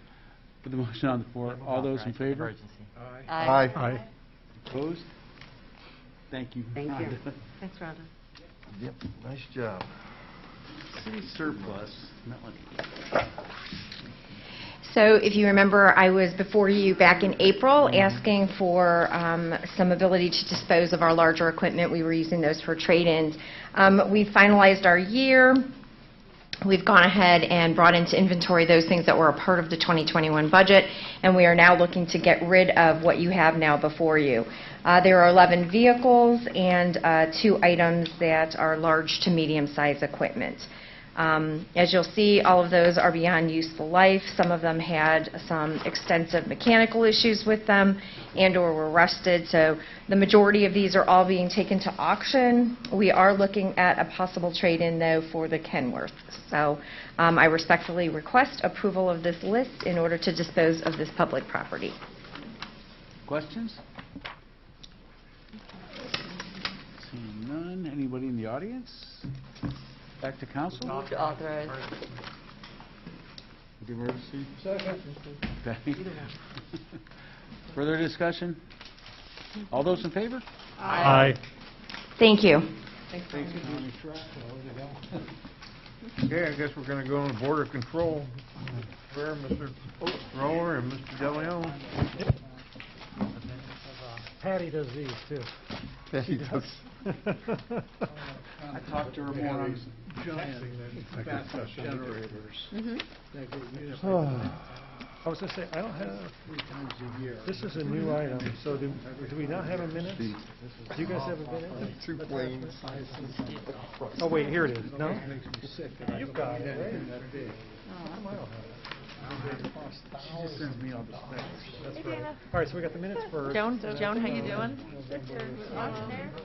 Garrett moved. I was, All in favor of the minutes? I had to go to Hobby Lobby. Minutes carried. We got the one item which is big, but it's the arcade. So you produce enough electricity. Well, I guess Biden got a new virus, Omicron, and I was like, no, you stop. I like just like this, I'm not listening. Here it is, man. Here it is. I want Patty. I got it. I just. Here it is. I'll tell you, Good in man. Arizona, So those 3 it's items. astounding, the people who This refuse to wear masks, Which is water. and they got their we got 6-gun 4. strapped to their waist in the grocery store. It was, Tearing up my property. That was scary. Thank you, guys. Appreciate it. Anti-gun. No. Dana, how you been? So what do you have in store for me tomorrow?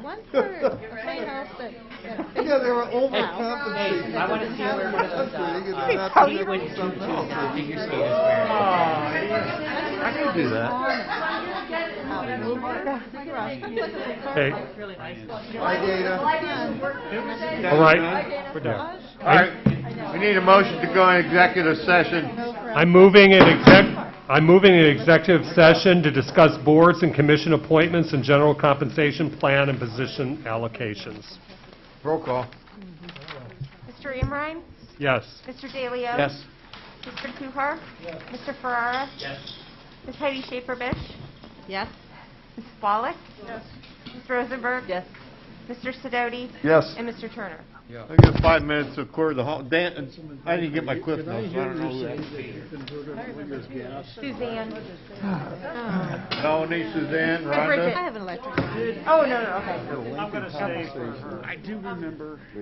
It's gas, unfortunately. I have a lot of gas appliances, Yes. and that was state of the art when, like, 3 years ago. No. Well, kind of works. You know, I keep exercising. You don't, how are you? Thermal exercise.